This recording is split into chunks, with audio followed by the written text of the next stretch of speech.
ప్రార్థన చేసుకుందామండి.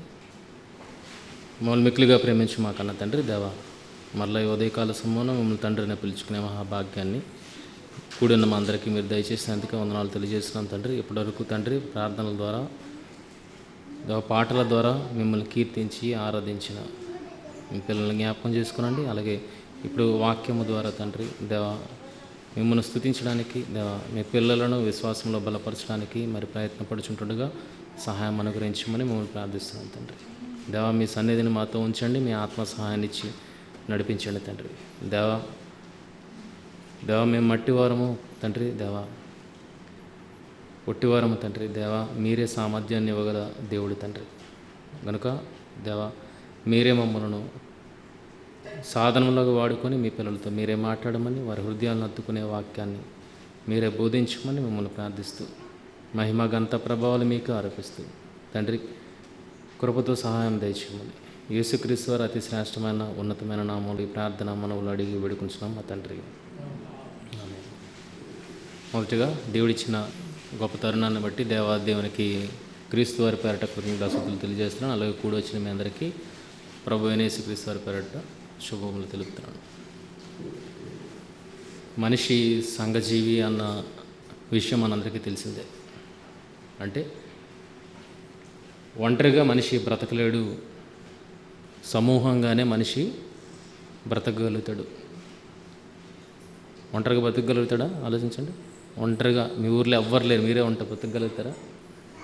లేదు. అందుకే సంఘజీవి అన్నారంటే సమాజంగానే మనం బ్రతకాలి. అప్పుడే ధైర్యంతో మనిషి బ్రతుకుతూ ఉంటాడు. కనుక అట్టి ధైర్యాన్ని ఇచ్చే ఆ సమాజంలో ఎవరైనా బాగులేరు అనుకోండి, ఎవరైనా ఇబ్బంది పడుతున్నారనుకోండి, వెంటనే ఏం చేస్తాం?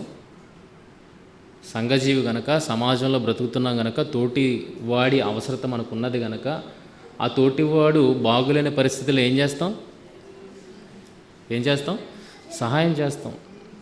ఆపదలో ఉన్నప్పుడు, ఇబ్బందులు ఉన్నప్పుడు ఆదుకోవడానికి ప్రయత్నం చేస్తాం. మన వంతు పనిగా మనం ఏం చేయగలుగుతామో అది చేసి వాడిని ఆ బాధలో నుండి బయటికి తీసుకురావడానికి ప్రయత్నం చేస్తాం. ఈరోజు అంత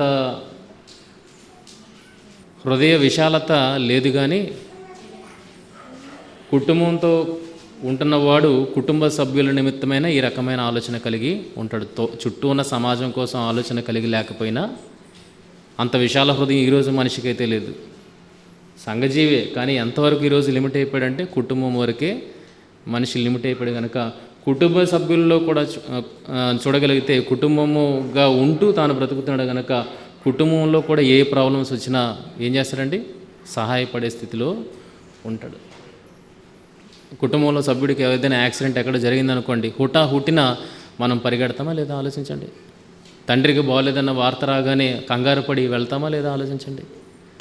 ఒకవేళ మనమే వాడి ప్రమాదంలో చిక్కుకున్నాడని చెప్పినప్పుడు ఆ ప్రమాదంలో నుండి కాపాడడానికి ప్రయత్నం చేస్తామా లేదా? చెప్పండి. కన్నీళ్ళు పెట్టుకుంటామా లేదా? చెప్పండి. అవునా? ఆ సమాజంలో మనం బ్రతుకుతున్నాం అన్నప్పుడు, వారి వలన మనకు ఉపయోగం ఉన్నది అన్నప్పుడు, మనం లబ్ధి పొందుతున్నాం అన్నప్పుడు వాళ్ళ బాగోగులు కూడా మనము చూస్తాం. ప్రియమైన వల్ల అవునా? వాళ్ళు బాగోగులు చూస్తాం. వాడి ప్రమాదంలో ఉన్నప్పుడు వాడి ఆ ప్రమాదం నుండి బయటికి లాగడానికి ప్రయత్నం చేస్తాం. ఒక తాగుబోతు ఉన్నాడు అనుకోండి మన ఇంట్లోనే, మన కుటుంబ సభ్యుల్లోనే, వాడు ఆ తాగుడు బానిస నుండి బయటికి రావడానికి మనం చేయగలిగిన ప్రయత్నం అంతా మనము చేస్తామా లేదా? వాడు అందులోనే ఉండిపోవాలని కోరుకుంటామా? ఒకడు వ్యభిచార కోపంలోనికి వెళ్ళిపోతున్నాడు అనుకోండి, అది కూడా ప్రమాదమే. గనుక ఆ ప్రమాదం నుండి వాడిని బయటికి తీసుకురావడానికి ప్రయత్నం చేస్తామా లేదా? కనుక తోటి సమాజం పట్ల మనం ఒక ఆలోచన కలిగి ఉన్నాం. ఎందుకంటే వాని వలన మనం మేలు పొందుతున్నాం గనక, నా కుటుంబం గనక, నా వారు గనక నేను వారిని ఏదో ఒక రకంగా చేసి కాపాడుకోవాలి. అంటే ఆకలి దప్పులతో ఉన్న పిల్లల్ని చూసి తండ్రి అది పనికి వెళ్ళడానికి ప్రయత్నం చేయడా? ఏదో ఒకటి చేసి నా పిల్లలను నేను పోషించుకోవాలి అన్న ఆలోచన తండ్రికి కలగదా? ఆలోచించండి. వారిని అదే బాధలో వదిలేస్తాడా? లేదు కదా. అన్ని రకాలుగా మీరు ఆలోచించగలిగితే తోటి మనిషి కష్టంలో ఉన్నప్పుడు మనం ఏం చేస్తామంటే ముందుకు వెళ్ళడానికి, ఒక అడుగు ముందుకు వేయడానికి, వాడిని ఆ బాధల నుండి బయటికి రప్పించడానికి మనం ప్రయత్నం చేస్తాం. సమాజం అంతటి కోసం మనకి ఆలోచన లేకపోయినా మినిమం కుటుంబం వరకైనా అట్టి ఆలోచన కలిగి ఉంటాం. అవునా? రాజు తన కుటుంబంలో ఏదైనా జరిగిందనుకోండి, కదలడా? ఖచ్చితంగా కదులుతాడు. రవి కుటుంబంలో అక్కలకి ఏమైనా అయింది, ఆపద వచ్చింది అని అంటే కదలడా? కదులుతాడు. వారు నా ఇబ్బందులో నుండి ఎంత త్వరగా అయితే అంత త్వరగా పరిష్కరించి వారి అందులో నుండి బయటికి రప్పించడానికి మనవంతు ప్రయత్నాన్ని మనం చేస్తాము. దీన్ని ఏమంటారంటే మానవత్వము. అవునా? ఏమంటారు? అదే కానీ బాధలో ఉంటుండగా చూసి చూడనట్టు వెళ్ళిపోయాడు అనుకోండి, వాడిని ఏమంటారు? ఇడిగా అసలు మనిషి అయినా మానవత్వం ఉందా? వాడి కళ్ళ ముందే కదా జరిగింది, సహాయపడవచ్చు కదా, చూడండి బొత్తిగా మానవత్వం లేదు అని అంటాం లేదా? అంటే బాధలో ఉన్న వాడిని బయటికి, వాడి బాధలో నుండి విముక్తి చేయడం అనేది మానవత్వానికి సంబంధించిన విషయం అయితే అది ఈరోజు మనుషుల్లో ఉండాలా వద్దా? ఉండాలి, ఖచ్చితంగా ఉండాలి. అది కేవలం మన కుటుంబానికే పరిమితం అవ్వకూడదు. ఎవరికి పరిమితం అవ్వాలి? చుట్టూ ఉన్న సమాజానికి కూడా అది పరిమితి చేయగలగాలి. ఈరోజు మనిషి స్వార్థపూరితుడిగా మారిపోయి ఎంతవరకు ఆలోచించగలుగుతున్నాడంటే, తన కుటుంబం అనగానే ఏదో మళ్ళా అన్నదమ్ములు, అక్క చెల్లెళ్ళు, తల్లిదండ్రులు అన్న దగ్గరికి వెళ్ళిపోకండి. తన కుటుంబం అనగానే తన భార్య, తన పిల్లలు, అంతవరకు ఈరోజు ఆలోచించగలుగుతున్నాడు. కానీ ముందున్న సమాజాన్ని చూడగలిగితే తన చుట్టూ ఉన్న సమాజం అంతటి కొరకు మనిషి ఆలోచించగలిగే స్థితిలో ఉండేవాడు. వాడు ఎటువంటి ఆపదలు ఉన్నా ఆదుకునేగలిగే తన సామర్థ్యం ఉంటే గనక వారిని ఆపదల నుండి బయటికి తేవడానికి మనిషి ఎంతగానో తపన పడేవాడు అన్న విషయం మనం చూడగలుగుతున్నాం. ఇది మానవత్వం అనే దానికి విలువ అనేది ఇక్కడ మనకు కనబడుతుంది. ప్రియమైన వాళ్ళారా, మనిషి ఇట్టి విలువలు కలిగి సమాజంలో బ్రతికితే ఎవరు మెచ్చుకోరు చెప్పండి? ఎవరు మెచ్చుకోరు? అందరూ మెచ్చుకుంటారు.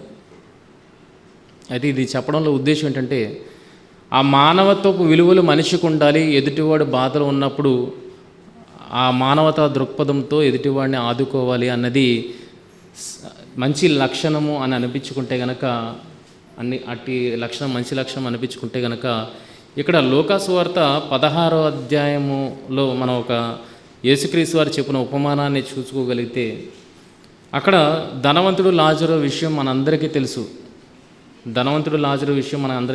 ధనవంతుడు బహు చక్కగా బ్రతికిన వాడుగా కనబడుతున్నాడు. లాజరు అయితే దరిద్రుడుగా, ఏమీ లేనివాడుగా, హీన దశలో బ్రతుకుతున్నట్లుగా కనబడుతున్నారు.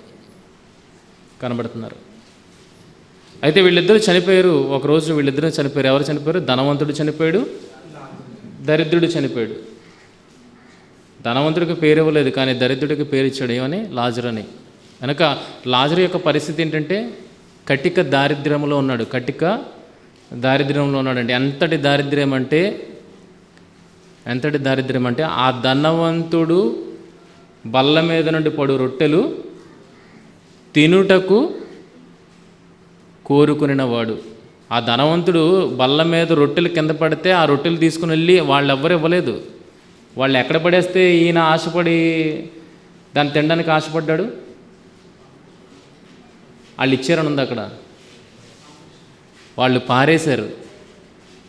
ధనవంతుడు తాను భోజనం చేస్తున్నప్పుడు పడిపోతాయి కదండి, పిల్లలు తిన్నా పెద్దలు తిన్నా ఏదో ఒక ముక్క కిందన పడవచ్చు.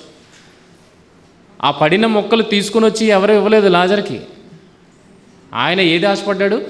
ధనవంతుడు బల్ల మీద పడు రొట్టెలు తినగోరేను అని ఉంది, అంతేగాని ఈయనకు ఇచ్చారు అన్నది లేదు. కానీ రోజు బల్ల మీద నుండి పడుతుందని కూడా లేదు. గ్యారెంటీ ఉందా? రోజు బల్ల మీద నుండి పడుతుందా? ఆలోచించండి. కావాలని పడేస్తారా? కావాలని పడేస్తే అది లాజర్కి వెళ్తుందంటే డైరెక్ట్గా ఆ రొట్టె తీసుకుని వెళ్ళి లాజర్కే ఇచ్చేవారు. కనుక లాజర్ ఆశపడుతున్నాడు, కానీ ధనవంతుడు కానీ ధనవంతుడు కుటుంబం కానీ ఏ రోజు లాజర్ని అసలు మైట్ చేయలేదు. అసలు అక్కడ ఒకడు ఉన్నాడు, ధనవంతుడు ఇంటి వాకట ఒకడు ఉన్నాడు అన్న విషయాన్ని కూడా ఆ కుటుంబము గుర్తించలేదు. లాజర్ ఆశపడ్డాడు ఏదైనా పడితే దానిని నేను తిందామని, కానీ ఎవరు పడిపోయినది తెచ్చి లాజర్కి ఇవ్వలేదు. అంత కటిక దరిద్రుడుగా లాజరు బ్రతుకుతున్నాడు ప్రియమైన వాళ్ళారా. ధనవంతుడైతే చాలా లగ్జరియస్ లైఫ్ అక్కడ లీడ్ చేస్తున్నట్టుగా మనకు కనబడుతుంది. రోజుకు ఒక ఖద్దరు చొక్కా కనబడుతుంది, రోజుకు ఒక వంటకం టేబుల్ మీద అద్భుతంగా వండిన వంటకాన్ని తింటున్నట్టుగా కనబడుతుంది. ఇంకా చెప్పుకోని అవసరం లేదు. ఈరోజు పరిస్థితి చూడగలిగితే రోజుకు ఒక కారులో వెళ్తున్నట్టుగా కనబడతాడు. ఆలోచిస్తున్నారా? కనుక అంత గొప్పగా ఒక ధనవంతుడు బ్రతుకుతున్నాడు. ఆ ధనవంతుడు ఇంటి వాకిట ఒక దరిద్రుడు కటిక దరిద్రతతో బ్రతుకుతున్నాడు. ఇంకా ఆ దరిద్రానికి తోడు ఇంకేముంది? ఒంటి రోగము కూడా ఉన్నది. ఆ ఒంటి రోగాన్ని ఎలాగా గీక్కుంటున్నాడు? చిల్ల పెంకుతో గీక్కొని తన గాయం వల్ల వచ్చే దురదలు వస్తాయి కదండి గాయపడినప్పుడు. ఆ దురదని పోగొట్టుకోవడానికి చిల్ల పెంకుతో గోగుతున్నప్పుడు ఏమవుతుంది? మరింతగా గాయము పెరిగిపోతూ ఉంటుంది. అలాంటి గాయాలతో ఆ ఇంటి వాకిట పడినవాడుగా అక్కడ ఉన్నాడు. కానీ ఏ రోజు ధనవంతుడు చూచిన పాపన పోలేదు. మనం కూడా చూడండి, వికృత ఆకారం ఉంటే చూడడానికి ఇష్టపడతామా? చూడడానికి ఇష్టపడం. కంటికి కనబడకుండా వెళ్ళిపోతాం. నిన్న వర్క్ చేస్తూ అక్కడ ఒక మట్టి దెబ్బలా ఉంది, ఒక ఐటమ్ మీద ఎక్విప్మెంట్ మీద మట్టి దెబ్బలా ఉంది. ఏంట్రా క్లీన్ చేస్తున్నారని నేను వెళ్ళి గట్టిగా కొట్టాను. కొడితే అందులోండి ఈ తేనెటీగలు కాదు, కందిరీగా తాలూకా పిల్లలు అందులో ఉన్నాయి, కుప్పలుగా ఉన్నాయి. అసేం వేసింది నాకు, చూడబుద్ధి తెలియదు ఇంక తర్వాత దానికి కాసి. అనక పురుగులు ఇలా కదులుతున్నప్పుడు దాన్ని చూడడం ఎంత వికారంగా ఉందో, అలాగే మనిషి కూడా ఆ కురుపులతో ఉన్నాడు అన్నప్పుడు వికారముగా ఉంటుంది. ఆ వికారపు మనిషి కాసి చూడడానికి మనము ఇష్టపడ్డాం. కనుక ధనవంతుడు కూడా దరిద్రుడు ఉన్నాడని తెలుసు, కానీ ఏ రోజు వాడిని చూచిన వాడుగా లేడు ప్రియమైన వాళ్ళారా. గుర్తించిన వాడు కూడా లేడు. అయితే ఈ సందర్భాన్ని ఎందుకు ఎత్తుకున్నానంటే, ఈరోజు మానవత్వం కోసం మనం మాట్లాడుకుంటాం. ఎదుటివాడు ఆపదలో ఉన్నప్పుడు కాపాడాలి అన్న ఆలోచన మనకు వస్తుంది. అది మానవత్వం అనుకుంటే, అటువంటి మానవత్వపు విలువలు ఈరోజు మనిషికి ఉండాలి అని సమాజం చెప్పాల్సిన అవసరత ఏర్పడింది. ఎందుకంటే మనిషి రాను ఏం పోతుంది? దానిని కోల్పోతున్నట్టుగా, మానవత్వపు విలువలను కోల్పోతున్నట్టుగా మనకి కనబడుతుంది. అందుకే సల్మాన్ ఖాన్ తన టీషర్ట్ మీద ఏమని వేసుకుంటాడు? బీయింగ్ హ్యూమన్ బీయింగ్ అని ఉంటాం కదా. మనం అందరం ఏంటి? హ్యూమన్ బీయింగ్, మనుషులం, మానవత్వం కలిగిన వారం అన్నది తెలుగు మీనింగ్ వస్తుంది. కానీ అక్కడ సల్మాన్ ఖాన్ టీషర్ట్ మీద ఏముంటుంది? బీయింగ్ హ్యూమన్, మనిషిలాగా బ్రతకండి అన్నది అక్కడ ఉంటుంది. అంతేనా? మనిషిలాగా బ్రతకండి. ఎందుకంటే మనిషిలాగా ఈరోజు లేడు గనక ఇది నేర్పించాల్సి వస్తుంది. ఒక బేసిక్ అనేది, ప్రాథమిక అంశాలు అనేది ఈరోజు మనిషికి నేర్పించాల్సి వస్తుంది. ఎందుకంటే ఆ విలువలను మనిషి రాను కోల్పోతున్నాడు. కనుక అవి మనుషులు చాలా అవసరం అని చెప్తున్నాం. అట్టి విలువలు ఉంటేనే గనుక ఎదుటివాడి బాధను వాడు గుర్తించగలుగుతాడు, ఆ బాధలో నుండి వాడిని బయటికి తీసుకురాగలుగుతాడు అన్న విషయం అర్థమవుతుంది. అయితే చక్కటి మాటని చూడగలిగితే ఈ ఇద్దరు చనిపోయారు. ధనవంతుడు చనిపోయారు, లాజరు చనిపోయాడు. ధనవంతుడు చనిపోయిన తర్వాత ఏం జరుగుతుందో చూడండి. 23వ వచనం. అప్పుడు పాతాళంలో బాధపడుచు కన్నులెత్తి దూరం నుండి అబ్రహామ తన రొమ్మున ఆనుకున్న లాజరును చూచి, ధనవంతుడు చనిపోయి ఎక్కడికి వెళ్ళిపోయాడండి? ధనవంతుడు చనిపోయాడు. ధనవంతుడు ఎక్కడికి వెళ్ళిపోయాడు? చనిపోయి పాతాళ లోకంలో ఏ మూలకు వెళ్ళిపోయాడని చూడగలిగితే బాధపడే ప్రాంతానికి వెళ్ళిపోయాడు. పాతాళంలో 2 ప్లేసులు ఉన్నాయి. పాతాళ లోకం అనే లోకంలో 2 ప్లేసులు ఉన్నాయి. ఒకటి బాధపడే స్థలం, ఒకటి సుఖపడే స్థలం. 2 ఉన్నాయి. కనుక ఇప్పుడు ధనవంతుడు ఎక్కడికి వెళ్ళిపోయాడు? బాధపడే స్థలానికి వెళ్ళిపోయాడు. ఓకేనా? అలాగే దరిద్రుడు కూడా చనిపోయి అదే పాతాళానికి వెళ్ళాడు. కానీ ఎక్కడికి వెళ్ళాడంటే నెమ్మది, సుఖము ఉండే స్థలానికి వెళ్ళాడు. మీకు బాగా అర్థం కావడానికి చెప్తున్నాను, ఎందుకంటే మా వాళ్ళందరికీ ఇది తెలుసు సబ్జెక్ట్. కనుక కొత్తగా వచ్చిన వాళ్ళకి అర్థం కావడానికి. అయితే ఇద్దరు వారి స్థలాలకు వెళ్ళిపోయిన తర్వాత ధనవంతుడు అబ్రహాం గారితో ఏమని అంటున్నాడో చూడగలిగితే, చదువుకోండి. తండ్రి అయిన అబ్రహామా, నా యందు కనికరపడి తన వేలి కొనను నీళ్లలో ముంచి నా నాలుకను చల్లార్చుటకు లాజరును పంపుము. ఏ రోజు మైట్ చేసిన వాడు కాదు ధనవంతుడు లాజర్ని, కానీ ఇప్పుడు ఎవరిని పంపించమంటున్నాడు? తనకు తెలిసిన వాడు ఉండిపోయాడు అక్కడ. తనకు తెలిసిన వాడు అక్కడ ఉన్నాడు, ఎదురుగా కనబడుతున్నాడు. తనకు తెలిసిన వాడు ఎదురుగా ఉన్నాడు. వాడిని ఏం చేస్తున్నాడు? గుర్తించాడు. నాకు తెలిసిన వాడే కదా, లాజర్ని ఇచ్చి పంపించు దాహం తీర్చడానికి అనంటే ఇక్కడ ధనవంతుడు ఇంకా క్యారెక్టర్లో ఉన్నట్టుగా కనబడుతుంది. భూమి మీద ఏ క్యారెక్టర్లో అయితే ఉన్నాడో అదే క్యారెక్టర్లో ఇంకా ఎక్కడికి వెళ్ళినా ఉన్నాడు. పాతాళ లోకంలోనికి వెళ్ళినా అదే క్యారెక్టర్లో ఉన్నట్టుగా కనబడదు. ఎందుకంటే వెంటనే లాజర్ని గుర్తించాడు. నాకు తెలిసిన వ్యక్తి అక్కడ ఉన్నాడు, నేనైతే బాధపడుతున్నాను, కానీ లాజర్ అయితే ఎలా ఉన్నాడు? నెమ్మది పొందే స్థలంలో ఉన్నాడు. కనుక నా బాధను తొలగించడానికి ఒక నీటి బొట్టు తన చిటికెన వేలును ముంచి ఒక నీటి బొట్టుని నా నాలుక మీద వేసి నా నాలుక చల్లార్చు, అంతగా బాధపడుతున్నాను నేను ఇక్కడ అని చెప్తున్నాడు. తర్వాత ఏం జరిగింది చూడండి. నేను ఈ అగ్ని జ్వాలలలో యాతన పడుచున్నానని కేకలు వేసి చెప్పాను. అందుకు అబ్రహాము, కుమారుడా, నీవు నీ జీవిత కాలమందు నీకిష్టమైనట్టు సుఖము అనుభవించితివి, అలాగనే లాజరు కష్టము అనుభవించడానికి జ్ఞాపకం చేసుకున్నాము. ఇప్పుడైతే వాడు ఇక్కడ నెమ్మది పొందుచున్నాడు, నీవు యాతన పడుచున్నావు. అంతేకాక ఇక్కడ నుండి మీ వద్దకు దాటగోరు వారు దాటి పోజాలుకుంటున్నట్లు, అక్కడ నుండి వారు మా యొద్దకు దాటి రాలజాలుకున్నట్లు మాకును మీకును మధ్య మహా అగాధం ఉన్నదని చెప్పాను. అప్పుడు అతడు ధనవంతుడు ఈ విషయాలన్నీ అయిపోయిన తర్వాత ధనవంతుడు తన తండ్రితో మాట్లాడుతూ ఏమనంటున్నాడు చూడండి. తండ్రి, అలాగైతే నాకు 5 సహోదరులు ఉన్నారు. అందుకే చెప్తున్నాను, ధనవంతుడు భూమి మీద ఏ క్యారెక్టర్ని అయితే పోషించాడో అదే క్యారెక్టర్లో ఇంకా ఉన్నాడు. ఎక్కడ? పాతాళ లోకంలో అదే క్యారెక్టర్లో ఉన్నాడు. కనుక ఎవరెవరిని గుర్తుపడుతున్నాడు? లాజర్ని గుర్తుపడుతున్నాడు. అలాగే భూమి మీద నాకు 5 సహోదరులు ఉండిపోయారు. 5 సహోదరులు ఉండిపోయారు కనుక నాకు 5 సహోదరులు ఉన్నారు. వారును ఈ వేదనకరమైన స్థలమునకు రాకుండా వారికి సాక్ష్యం ఇచ్చుటకే నా తండ్రి ఇంటికి వాని పంపవలనని నిన్ను వేడుకొనుచున్నాను అనెను. అంటే వాళ్ళకు కూడా ఎవరు తెలుసు అని చెప్తున్నాడు? లాజరు తెలుసు. నాకు తెలియవే కాదు, నా కుటుంబం అంతా అక్కడ ఉన్న ఏ రోజు మేము లాజర్ని పట్టించుకోలేదు. కానీ ధనవంతుడు చనిపోయిన తర్వాత లాజర్ను గుర్తించాడు. ఇదిగో నేను ఎంత యాతనకరమైన స్థలంలోనికి వచ్చేసాను, ఇక్కడ పరిస్థితి ఇదనే నాకు ఇప్పుడు అర్థమైంది. కనుక నా తెలిసిన వ్యక్తి లాజర్ నెమ్మదిగానే ఉన్నాడు కదా, వాడిని ఎక్కడికి పంపించు? నా 5 సహోదరులు ఉన్నారు, వాళ్ళ దగ్గరికి పంపించు. వాళ్ళు కూడా ఈ యాతనకరమైన స్థితిలోనికి రాకూడదు. అంటే భూమి మీద ఉన్నప్పుడు ఎదుటివాడు బాధలో ఉంటే ఏం చేస్తామండి? కష్టంలో ఉన్నాడు, ఏం చేస్తాం? వాడిని ఆ కష్టంలో నుండి బయటకు తీసుకురావడానికి ప్రయత్నం చేస్తాం. లేకపోతే మనకే ఒక గొప్ప కష్టం అనేది అనుభవంలో ఉంది, మన అనుభవంలోనే ఉంది. అప్పుడు ఏమని మాట్లాడతాం? ఇదిగో నాలాంటి కష్టం పగవాడికి కూడా రాకూడదు. ఇది కూడా మానవత్వపు లక్షణమే కదా. నేను అనుభవిస్తున్న లాంటి కష్టం పగవాడికి కూడా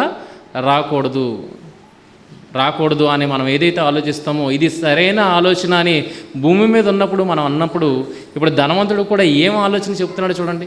ఇదిగో నేను ఈ కష్టంలోనికి వచ్చేసాను. ఇప్పుడు నేను ఈ కష్టంలో వచ్చాను కదా, ఈ కష్టం నా పగవాడికి కాదు, నా సహోదరులకు రాకూడదు అని చెప్పి ఒక చక్కటి ఆలోచన చేస్తున్నట్టుగా ధనవంతుడు చేస్తున్నట్టుగా కనబడుతుంది. అవునా కదా? అర్థమవుతుందా? అర్థం కాలేదా? భూమి మీద మనిషికి ఏదైతే లక్షణం ఉండాలనుకుంటున్నామో ఆ లక్షణం ఇప్పుడు ఎవరికి ఉంది? ధనవంతుడికి ఉంది. ఆ లక్షణంతో ఏం చేస్తున్నాడు ఇప్పుడు? నాకు 5 సహోదరులు ఉన్నారు, నేను బాధపడుతున్నట్లుగా వాళ్ళు కూడా ఇక్కడికి వచ్చి బాధపడకూడదు. ఇదిగో వాళ్ళు బాధపడకుండా ఉండాలంటే మనకు తెలిసిన లాజర్ని పంపించు అని మాట్లాడుతున్నాడు. అంటే ఏదైతే భూమి మీద మనుషులలో ఉండాలని కోరుకుంటున్నా అది ఇప్పుడు ఎవరి దగ్గర ఉంది? ధనవంతుడి దగ్గర ఉన్నది.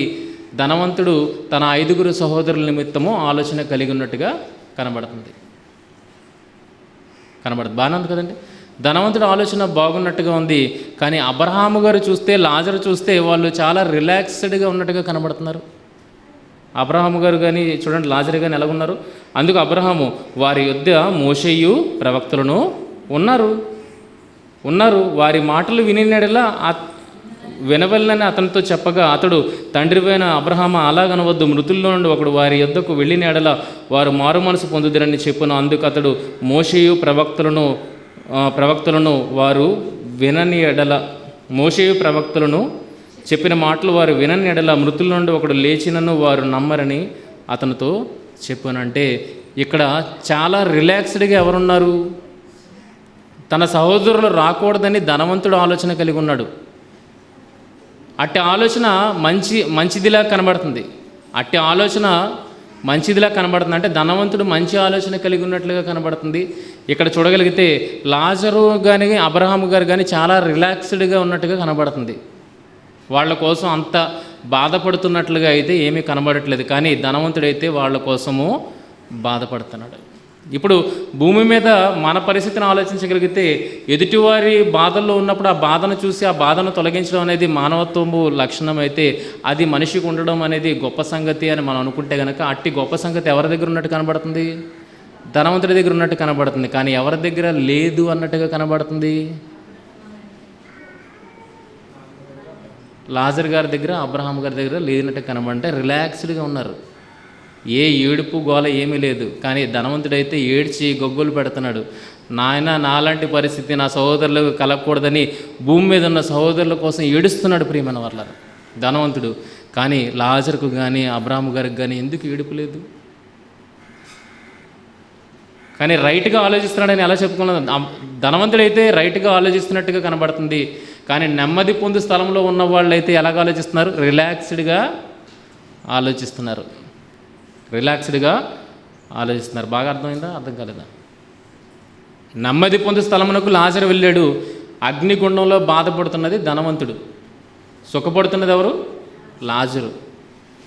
సుఖపడుతున్నది లాజరు. అగ్ని జ్వాలలో యాతన పడిపోతుంది ధనవంతుడైతే. ధనవంతుడికి ఎలాంటి గుణం ఉన్నట్టుగా మనం ఇప్పుడు చూడగలుగుతున్నాం అంటే, ఎదుటివారి బాధలోనికి రాకూడదని వాళ్ళను గురించి ఏడుస్తూ వాళ్ళ కాపాడడం కోసం ఎవరైనా పంపించు అన్న మాటను మాట్లాడుతున్నాడు. కానీ లాజరు కూడా అక్కడి నుండి వచ్చిన వాడే. కానీ లాజరుకు ఎటువంటి బాధ కానీ ఇబ్బంది కానీ వాళ్ళు ఇక్కడికి వచ్చేస్తారన్న ఆలోచన కానీ ఉన్నట్టుగా కనబడట్లేదు. ఇంకా ఘోరంగా వారి మాటలు మనం చూడగలిగితే, ప్రకటన గ్రంథము 6వ అధ్యాయము ఎన్నో వచనం?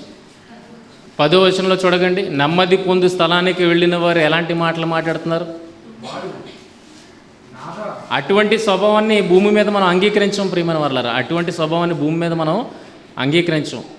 ఎలాంటి స్వభావాన్ని అంగీకరిస్తాం? ఒక ధనవంతుడి స్వభావాన్ని అంగీకరిస్తాం. కానీ ఇటువంటి వారి స్వభావాన్ని భూమి మీద ఉన్నప్పుడు మాత్రం మనము అంగీకరించాం. చూడండి, వాళ్ళు ఎలాంటి స్వభావాన్ని కలిగి ఉన్నారు? దేవుని వాక్యము నిమిత్తము, తామిచ్చిన సాక్ష్యము నిమిత్తమును వధింపబడిన వారి ఆత్మలను బలిపీఠము కింద చూచి తిని. వాళ్ళు అలాంటి వాళ్ళంట. వీళ్ళు ఎవరి కోసం ఇస్తున్నాడంటే, నెమ్మది పొందే స్థలంలో ఎవరైతే ఉన్నారో వాళ్ళ కోసం చూచాయిగా ఒక సంగతి చెప్తున్నాడు. వీళ్ళు ఎలాంటి వాళ్ళు, భూమి మీద ఎలా బ్రతికారు, ఎలా బ్రతికి ఇక్కడికి వచ్చారు అన్న విషయాన్ని అక్కడ చెప్తున్నాడు. వాళ్ళు ఎలాగొచ్చారంట? దేవుని వాక్యము నిమిత్తమును, తాము ఇచ్చిన సాక్ష్యము నిమిత్తమును వధింపబడిన వారి ఆత్మలను బలిపీఠము కింద చూచితిమి. వారు, నాదా, సత్యస్వరూపి, పరిశుద్ధుడా, ఎందాక తీర్పు తీర్చకియు మా రక్తము నిమిత్తము భూ నివాసులకు ప్రతిదండన చేయకియు ఉందువని బిగ్గరగా కేకలు వేసెను. అంటే భూమి మీద ఉన్న వాళ్ళ కోసం ధనవంతుడు ఏడుస్తున్నాడు. భూమి మీద ఉన్న వాళ్ళు నాలాంటి పరిస్థితి వాళ్ళకి రాకూడదు, నాలాంటిది పగవాడికి కూడా రాకూడదని ఏ ఆలోచన అయితే మనం భూమి మీద ఉన్నప్పుడు మనుషులు ఉండాలని ఆశపడతామో, అట్టి ఆలోచన ధనవంతుడు కలిగిన వాడుగా ఎక్కడుండి పాతాళ లోకంలో అగ్నిగుండములో బాధపడుతున్నప్పుడు అట్టి ఆలోచన కలిగిన వాడుగా, నా సహోదరులు ఇక్కడికి రాకూడదన్న ఆలోచన ధనవంతుడిదైతే, నెమ్మది పొందు స్థలంలో ఉన్నవాళ్ళు ఎలాగున్నారంట, వాడిని ఎప్పుడు తీసేస్తావు అన్న మాట మాట్లాడుతున్నారంట. వాడిని ఎప్పుడు తీసేస్తావు అన్న మాట మాట్లాడుతున్నారు. ఆలోచిస్తారా? నెమ్మది పొందే స్థలంలో ఎదుటివాడి కోసం విచారం లేదు, ఏడుపు లేదు. భూమి మీద ఉన్నవాడి కోసం విచారం లేదు, ఏడుపు లేదు. కానీ అగ్నిగుండంలో ఉన్నవాడు భూమి మీద ఉన్నవారి కోసం విచారపడుతున్నాడు, ఏడుస్తున్నాడు. విచారపడుతున్నాడు, ఏడుస్తున్నాడు. ఏది బాగుంది చెప్పండి? భూమి మీద అన్ని విషయాలను బాగా అవపోసన పట్టిన వారముగా ఏది బాగుందని చెప్తాం ఇప్పుడు చెప్పండి? ధనవంతుడి పరిస్థితి బాగున్నట్టుగా కనబడుతుంది. ఎందుకంటే భూమి మీద ఉన్న వాళ్ళ కోసం ఆలోచిస్తున్నాడు. ఈ నెమ్మది పొందే స్థలంలో ఉన్న వాళ్ళు అస్సలు ఆలోచించట్లేదు. బొత్తిగా ఏడుపు కూడా లేదు అన్నట్లుగా అక్కడ కనబడుతుంది. అంటే ఎవరి పరిస్థితి బాగుందని మనం చెప్తాం? ధనవంతుడి పరిస్థితి బాగుందని చెప్తాం. అంటే దేవుడు తీర్పు అన్యాయమైనదా? ఆలోచించండి. ధనవంతుడు అలా ఆలోచిస్తున్నాడు, నెమ్మది పొందే స్థలంలో ఇలాగ ఆలోచిస్తున్నారు అన్నప్పుడు దేవుడు అన్యాయస్తుడా? ఆలోచించేవాడిని ఏమొచ్చి నరకంలో వేయడానికి, ఆలోచించిన వాడిని ఏమొచ్చి నెమ్మది పొందే స్థలంలో వేయడానికి. అర్థమవుతుందా? అర్థం కాలేదా?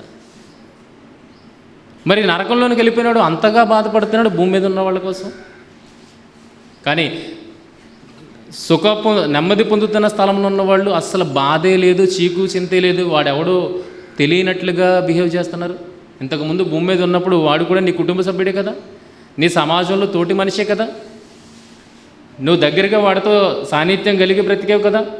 అలాంటిది ఈరోజు వాళ్ళు అక్కడ ఉండి ఇగో వాడిని ఎప్పుడు తీసేస్తున్నావు, వీడిని ఎప్పుడు తీసేస్తున్నావు అని దేవుడి దగ్గర అడుగుతున్నారంటే ఆలోచించండి. ఏది రైట్గా కనబడుతుంది, ఏది రాంగ్గా కనబడుతుంది? ధనవంతుడు రైట్గా కనబడుతున్నాడు. మనం ఆలోచించే విధానాన్ని బట్టి అయితే ధనవంతుడు రైట్గా కనబడుతున్నాడు, నెమ్మది పొందే స్థలంలో ఉన్నవాళ్ళు రాంగ్గా కనబడుతున్నారు. ఎందుకంటే భూమి మీద ఉన్న మనుషుల కోసం అసలు పట్టింపే లేదు, ఏడుపు లేదు, విచారం లేదు. అదేంటి, ఇంతకుముందు అదే బంధంలో ఉన్నావు కదా, నీ భార్యే కదా, నీ భర్తే కదా, నీ సహోదరులే కదా, ఎందుకు వాళ్ళ కోసం విచారపడవు? భూమి మీద ఉన్నప్పుడు బాగా విచారపడ్డావు కదా, వారి కోసం ఆలోచించావు కదా, వారితో కలిసి తిరిగావు కదా. ఒక్కసారిగా నెమ్మది పొందే స్థలంకి వెళ్ళిపోగానే అసలు వారి కోసం విచారించట్లేదు, ఇగో ఎప్పుడు తీసేస్తావు అని అడుగుతున్నావు. ఇది రైట్గా ఉందా? మనకి రైట్ అనిపించకపోవచ్చు. అలాగని దేవుడు అన్యాయస్తుడు అంటే దేవుడు అన్యాయస్తుడు కానే కాడు. సరైన తీర్పు దేవుడు తీరుస్తాడు. అందుకే ధనవంతుడు ఎక్కడున్నాడు? నరకములో ఉన్నాడు. లాజరు ఎక్కడున్నాడు? నెమ్మది పొందే స్థలంలో ఉన్నాడు. కానీ ధనవంతుడు ఎందుకు ఏడుస్తున్నాడు, లాజరు ఎందుకు ఏడట్లేదు? వాళ్ళ బంధువులే భూమి మీద ఉన్నారు, మారు మనసు లేక ఉన్నారు. వాళ్ళు నెక్స్ట్ స్టెప్ ఎక్కడికి వచ్చేస్తారు? పాతాళలో కనుక అగ్ని జ్వాలలోనికి వచ్చేస్తారు అన్నప్పుడు వాళ్ళు చీకు చింత లేకుండా ఉన్నారేంటి? ధనవంతుడికి ఉన్నంత ఆలోచన కూడా ఈరోజు నెమ్మది పొందే స్థలంలో ఉన్న వాళ్ళకి లేదేంటి? ఆలోచించండి. ఎందుకు బాధపడట్లేదు కనుక మనం తప్పు పడతాం. ఇక్కడుండి అక్కడ పరిస్థితిని మనం ఆలోచిస్తున్నాం. కానీ వాళ్ళు ఇక్కడున్నప్పుడు ఆ పరిస్థితిని మనం ఆలోచించగలిగితే వాళ్ళు చేస్తున్నది రైటా రాంగా అన్నది మనకు అర్థమవుతుంది.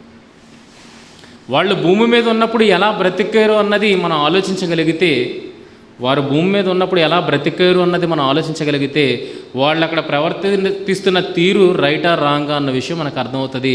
ఇప్పుడు ధనవంతుడు కరెక్ట్గానే కనబడుతున్నాడు, మన దృష్టికి కరెక్ట్గానే కనబడుతున్నాడు, కానీ ధనవంతుడు రాంగ్.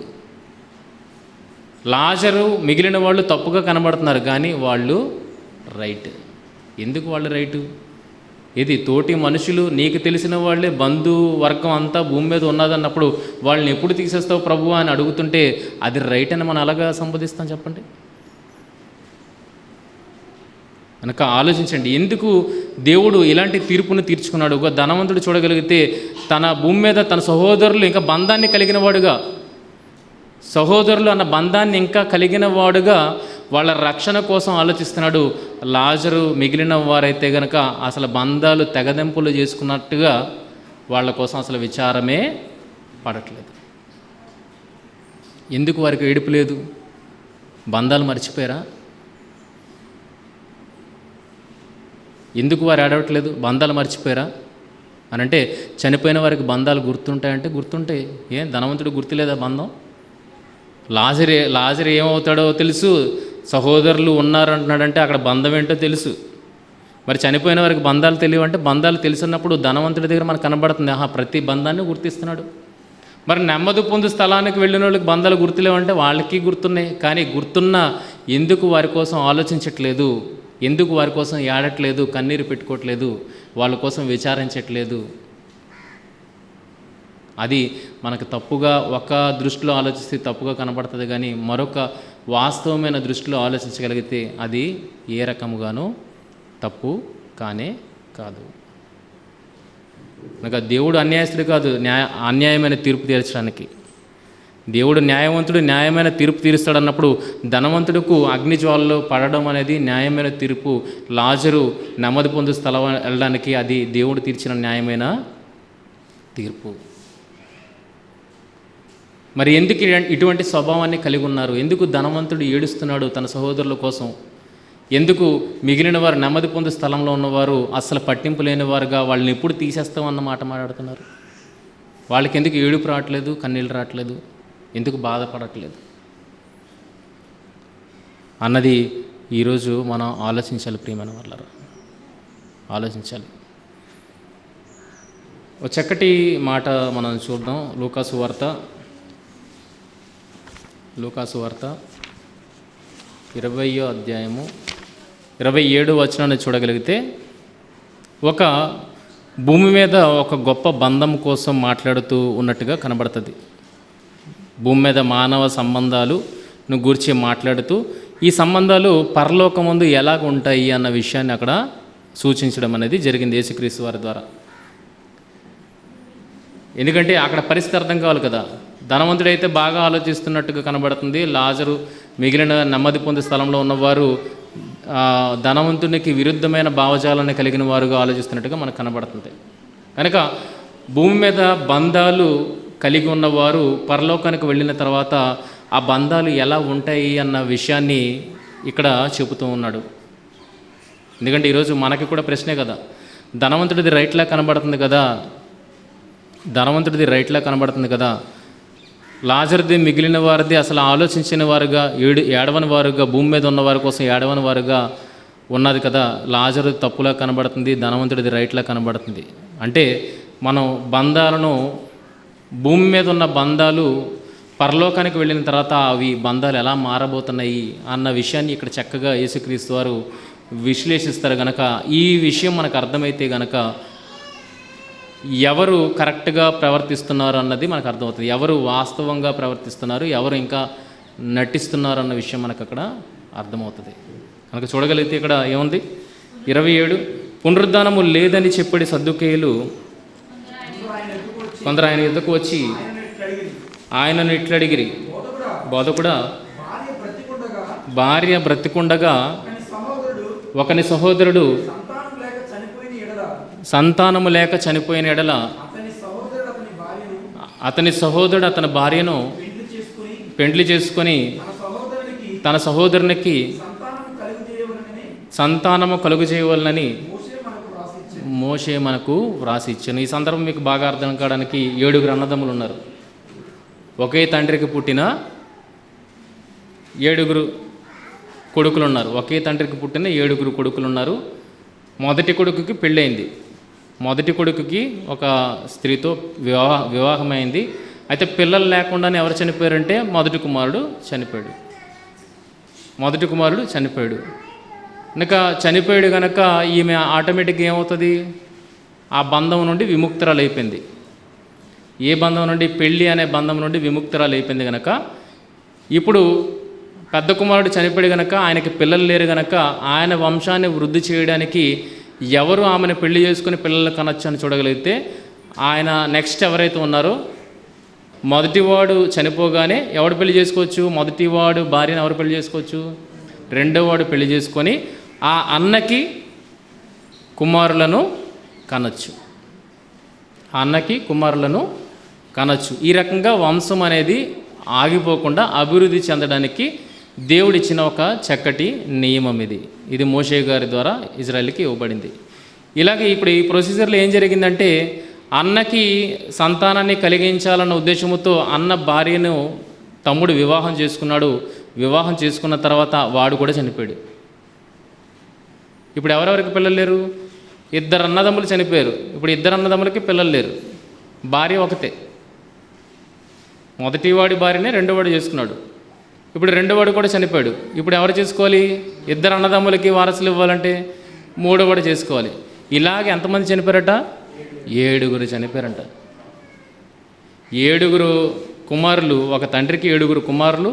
వాళ్ళందరూ చనిపోగా మొదటివాడు చేసుకున్న భార్యనే 7వాడు కూడా చేసుకొని ఆడు కూడా చనిపోయాడు. ఇప్పుడు ఈవిడికి ఎంతమందికి భార్య? ఈవిడ 7 భార్యగా ఉన్నది.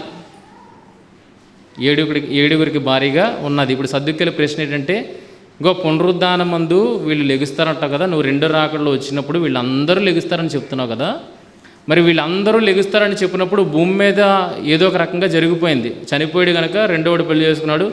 అలా 7 పెళ్లి చేసుకున్నారు, 7 చనిపోయారు, ఈవిడ చనిపోయింది. ఇప్పుడు అందరూ లెగుస్తారని చెప్తున్నప్పుడు అందరూ లెగిసిన తర్వాత ఈవిడ ఎవరికి భార్య అవుతుంది? లాజికల్ ప్రశ్న యేసుక్రీస్తు వారిని వేశారు. అంటే భూమి మీద ఉన్న బంధాలే పరలోకమందు కూడా ఉంటాయి అన్న ఆలోచన ఈ రోజున సమాజానికి. భూమి మీద ఉన్న బంధాలే పరలోకంలో కూడా ఉంటాయి. అంటే పునరుద్ధానం ఉంటుందని చెప్తున్నావు కదా, ఆ పునరుద్ధానంలో కూడా ఇటువంటి బంధాలే ఉంటాయి అన్నది మానవుని ఆలోచన. ఆ ఆలోచన మేరకే మనం ఇప్పుడు ఎవరిది రైట్ అంటున్నాం? ధనవంతుడిది రైట్ అంటున్నాం, నెమ్మది పొందు స్థలంలో ఉన్నవారిది రాంగ్ ఆలోచన అని అంటున్నాం. కానీ ఈ బంధం అర్థమైతే గనక మీరు ఎవరిది రైట్ అంటారో తెలుసా? ఎవరిది రైట్ అంటారో తెలుసా? నెమ్మది పొందు స్థలంలో ఉన్నది రైట్ అంటే దేవుని న్యాయమైన తీర్పు రైట్ అని చెప్తారు. ధనవంతుడు అక్కడ ఉండడమే రైటు, లాజరు ఇక్కడ ఉండడమే రైటు. లాజరు ప్రవర్తిస్తున్న ప్రవర్తనే రైటు, ధనవంతుడు ప్రవర్తిస్తున్న ప్రవర్తన రాంగ్ అన్న విషయాన్ని మీ అంతటా మీరే చెప్తారు ప్రియమైన వాళ్ళ. కనుక బంధం అనేది మనుషులకు అర్థం కావాలి. బంధం అనేది మనుషులకు అర్థం కావాలి. దీన్ని గురించిన ప్రశ్న సద్దుకేయులు యేసుక్రీస్తు వారిని వేయగా, ఇదిగో పరలోకం మరలా పునరుద్ధానం ఉందని చెప్తున్నావు కదా, అందరూ లెగుస్తారని చెప్తున్నావు కదా, అందరూ లెగిస్తే కనుక ఈ 7 ఆమె ఎవరికి భారీగా ఉంటుంది అన్న విషయాన్ని ప్రశ్నించినప్పుడు యేసుక్రీస్తు వారు ఒక చక్కటి సమాధానాన్ని అక్కడ ఇస్తున్నట్లుగా మనం చూడగలుగుతున్నాం. చూడండి 34వ వచనం. అందుకు యేసు, ఈ లోకపు జనులు పెండ్లి చేసుకుందురు, పెండ్లికి ఇయ్యబడుదురు గాని పరమును మృతుల పునరుద్ధానమును పొందుటకు యోగ్యులని ఎంచబడిన వారు పెండ్లి చేసుకొనరు, పెండ్లికి ఇయ్యబడరు. ఏముండదండి? భూమి మీద మానవ సంబంధాలను అర్థం చేసుకోవాలి. ఇవే సంబంధాలు పరలోకానికి వెళితే ఆ బంధాలు అలాగా ఉండవు, అలాగా ఉండవని క్లియర్గా యేసుక్రీస్తు వారు చెప్పేశారు. అక్కడ ఏమంటే భూమి మీదే పెళ్ళిళ్ళు అవిని, భూమి మీదే పెళ్ళిళ్ళు అవి ఉంటాయి. కానీ పరలోకానికి వెళితే ఏముంటాయని చెప్తున్నాడు? ఈ లోకపు జనులు పెండ్లి చేసుకుందరు, పెండ్లికి ఇయ్యబడుదురు కానీ పరమును మృతుల పునరుద్ధానమును పొందుటకు యోగ్యులని. ఇక్కడ క్లాజ్ ఉంది. అందరూ పరలోకానికి వెళ్ళిపోరు, నెమ్మది పొందు స్థలానికి వెళ్ళిపోరు. అక్కడ క్లాజ్ ఉంది. ఏం క్లాజు? పరమును మృతుల పునరుద్ధానమును పొందుటకు యోగ్యులని ఎంచబడిన వారు పెండ్లి చేసుకొనరు, పెండ్లికి ఇయ్యబడరు. కనుక అందరూ లెగిచిపోతారు అన్న మాట రాంగ్ మాట. అలా లెగవాలన్నా కూడా ఏముండాలి? వాడికి యోగ్యత అనేది ఉండాలి. ఆ యోగ్యతను బట్టి ఒకడు లెగడమా, ఒకడు పడుకోవడమా, శాశ్వత కాలం పడుకోవడమా అనేది ఉంటుంది. కనుక పరమును మృతుల పునరుద్ధానమును పొందుటకు యోగ్యులను ఎంచబడిన వారు పెండ్లి చేసుకొనరు, పెండ్లికి ఇయ్యబడరు. అంటే ఆ లోకంలో ఏముండవంట? ఆ లోకంలో ఏముండవు? ఇలాంటి బంధాలే అక్కడ ఉండవు. పెండ్లి చేసుకొనరు, పెండ్లికి ఇయ్యబడరు. ఆ లోకానికి వెళ్ళే వాళ్ళకి కూడా ఒక అర్హత ఉంది. ఏంటి అర్హత చెప్తున్నాడు? యోగ్యులని ఎంచబడిన వారు అన్న మాటను చెబుతున్నాడు. ఎవరు యోగ్యులు? ఎవరు యోగ్యులో వాళ్ళే ఆ ప్రదేశానికి వెళ్తారు. ఆ ప్రదేశానికి వెళ్ళిన వారు ఎవరు యోగ్యులు అన్న విషయాన్ని భూమి మీద చెప్తున్నాడు. ప్రియమైన వాళ్ళారు, ఎవరు యోగ్యులు? ఆ యోగ్యత అనేది మీరు అర్థం చేసుకోగలిగితే, గో నెమ్మది పొందు స్థలములో ప్రవర్తిస్తున్న తీరు రైటా రాంగా అన్న విషయం మనకు అర్థమైపోతుంది. ఆ యోగ్యత అన్నది మనకు అర్థమైతే కనుక ధనవంతుడు ఎందులో ఉండిపోయాడు, ఏ ట్రామాలో ఉండిపోయాడు అన్న విషయం కూడా మీకు అర్థమవుతుంది. ధనవంతుడు ఏ ట్రామాలో ఉండిపోయాడు అంటే ఎటువంటి క్యారెక్టర్లో ఇంకా ఉండిపోయాడు అన్న విషయం మనకి అర్థమవుతుంది. ఆలోచించండి ప్రియమైన వల్ల. ఇక్కడ ఏమున్నది? ఈ లోకపు జనులు, ఈ లోకములు ఇలాంటి రిలేషన్స్ ఉన్నాయి. కానీ పరలోకానికి వెళ్ళడానికి యోగ్యులు అనిపించుకున్నవారు ఎవరైతే ఉన్నారో వాళ్ళ మధ్యన ఈ రిలేషన్స్ ఏమీ ఉండవు. కనుక ఆ పరమునకు వెళ్ళే వారి క్వాలిటీస్ని చూడగలిగితే యోగ్యులని అంచబడిన వారు. ఎవరు యోగ్యులని అంచబడిన వారు? ఎవరు యోగ్యులని అంచబడతారు అన్నదానికి బైబిలే ఆన్సర్ ఇవ్వాలి. అలా యోగ్యులుగా ఎంచబడిన వారి ఎక్కడికి వెళ్తారు? పరమునకు వెళ్తారు. అలా పరమునకు వెళ్ళిన వారి దగ్గర ఈ లోకములో ఉన్న బంధాలు లాంటి బంధాలు ఉండవు. ఎవరు చూడండి యోగ్యులు ఎవరు? 2వ దశలోనిక 1వ అధ్యాయము 5వ వచనం నుండి.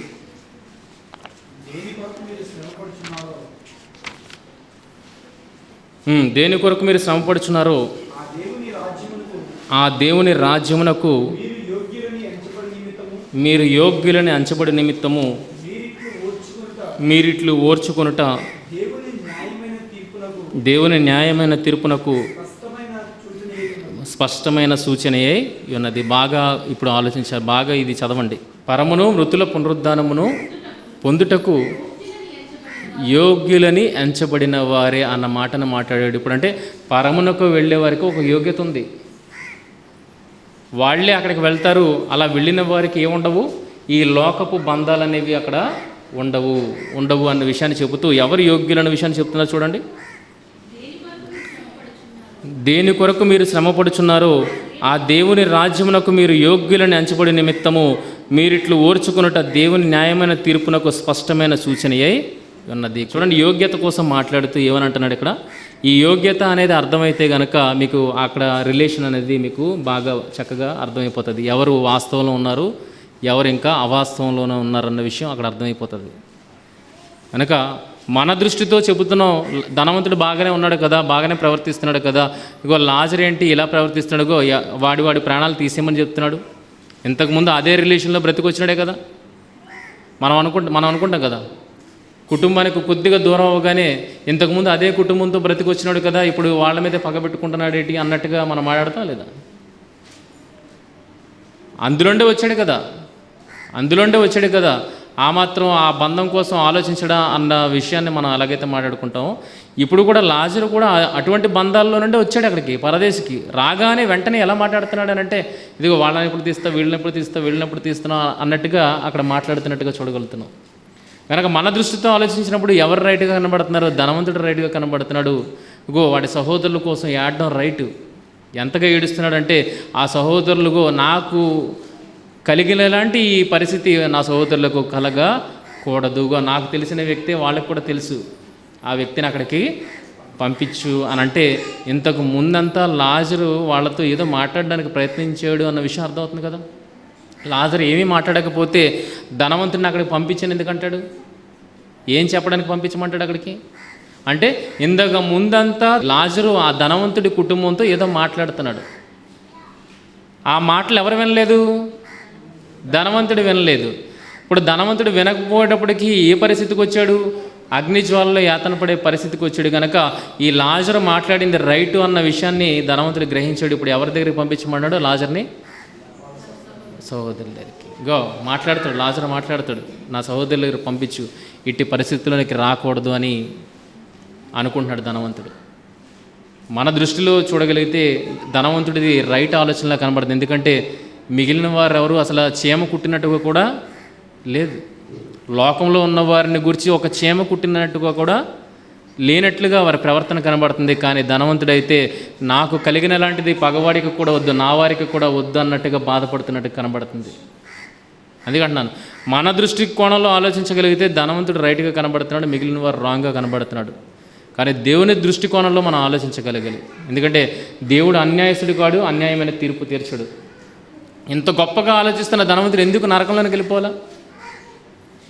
ఎంత ఘోరంగా ఆలోచిస్తున్న లాజరు ఎందుకు నెమ్మది పొందే స్థలానికి వెళ్ళాలా?